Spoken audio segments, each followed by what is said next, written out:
10 дена по почетокот на новата учебна година во услови на пандемија и со строго утврдени протоколи, наставата со физичко присуство на учениците во основните училишта се одвива без проблеми.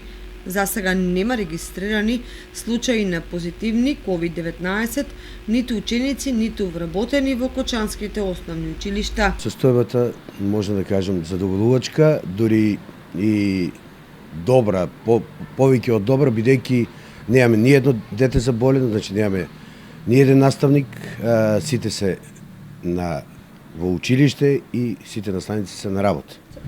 Се почитуваат мерките, протоколите, алгоритмот и сите тие работи. Се надевам дека и понатаму ќе остане вака и веќе се осеќа училиштето како што треба, со ученици здрави и прави. Во општина Штипак од самиот почеток на учебната година се регистрирани заразени ученици, а моментално има 73 ученика кои се во самоизолација. Според последните информации, со огледување на состојбата во училиштата, надлежните велат дека таа е стабилна, а училиштата безбедни за одржување настава со физичко присуство. И во средните училишта во Кочани наставата се одвива без проблеми, односно нема регистрирано заразени ученици, ниту вработени, што значи дека и учениците и професорите строго ги почитуваат протоколите донесени од страна на Министерството за здравство и Министерството за образование и наука.